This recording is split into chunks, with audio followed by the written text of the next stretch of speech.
भगवान कैसे दिखते हैं? एक समय की बात है। एक गांव में कहीं से एक बहुत बड़े विद्वान आए। विद्वान से मिलने गांव के सभी लोग और सभी धर्मों के गुरु आए।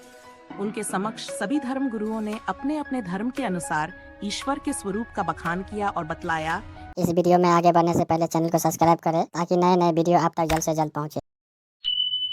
कि ईश्वर वैसा ही होता है जैसा उनके धर्म में कहा गया है। बाकी के धर्म गलत बतला रहे हैं। तभी अतिथि विद्वान ने सभी को एक साथ बुलाया और उनसे कहा, मैं आपको एक कहानी सुनाता हूँ। उस कहानी को सुनकर आप समझ जाएंगे कि ईश्वर कैसा दिखाई देता है। उनके द्वारा सुनाई गई कहानी इस प्रकार है। कहानी एक गांव में बहुत सारे अंधे व्यक्ति रहते थे। उन्होंने कभी भी हाथी को नहीं देखा था। एक बार एक महावत गांव में अपने साथ एक हाथी लेकर आया। अब गांव में चारों तरफ हाथी के आने की चर्चा थी। अंधे व्यक्ति हाथी को देख नहीं सकते थे, किंतु वे उसे स्पर्श कर उसका अनुभव लेना चाहते थे। सबसे पहले सबसे बुजुर्ग अंधे व्यक्ति ने हाथी की पीठ में हाथ लगाया और उसे हाथी दीवार की तरह महसूस हुआ। इसके पश्चात दूसरा अंधा व्यक्ति हाथी के पास आया और उसने हाथी के कानों को छुआ। उसे हाथी सूपे के समान प्रतीत हुआ। अब तीसरे अंधे व्यक्ति की बारी आई। उसने हाथी के सिर को छुआ तो उसके हाथ में हाथी की सूंड आई, जो उसे कोमल पेड़ के तने के समान प्रतीत हुई। जब चौथे व्यक्ति ने हाथी को छुआ तो उसके हाथ में हाथी के पैर आए, जो उसे खंभे के समान महसूस हुए।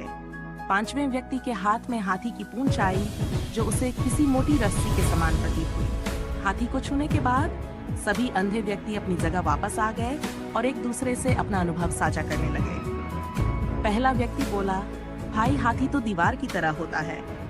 उसकी बात सुनकर दूसरा व्यक्ति कहता है, नहीं नहीं, हाथी तो सूपे की तरह होता है। तीसरा व्यक्ति बोला, हाथी न तो दीवार की तरह होता है न ही सूपे की तरह, हाथी तो कोमल पे तने के समान होता है। तीसरे व्यक्ति की बात सुनकर चौथा व्यक्ति बोला, नहीं नहीं, तुम सब गलत बोल रहे हो, हाथी तो खंबे के समान होता है।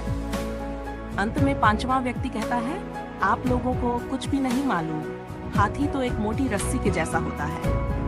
इस तरह उन पांचों व्यक्तियों में आपस में बहस होने लगी। सभी को लगता था कि वे ही सही हैं, बाकी सब गलत हैं। उनकी बहस ने आपसी झगड़े का रूप ले लिया। तभी वहां से एक विद्वान व्यक्ति गुजर रहा था। उसने सभी अंधों से उनके झगड़े का कारण पूछा। सभी अंधों ने अपने अपने कारण बताए। विद्वान का उत्तर तब बुद्धिमान व्यक्ति बोला, आप सभी अपनी अपनी जगह सही हैं, क्योंकि आपने हाथी को जितना स्पर्श करके महसूस किया, आप केवल उतना ही जानते हैं। हाथी तो इससे कई गुना बड़ा है। जिसने जो स्पर्श किया, अपने अनुभव से वही बतला रहा है और वह सत्य भी है। निष्कर्ष विद्वान ने कहा, ठीक इसी तरह ईश्वर भी होता है।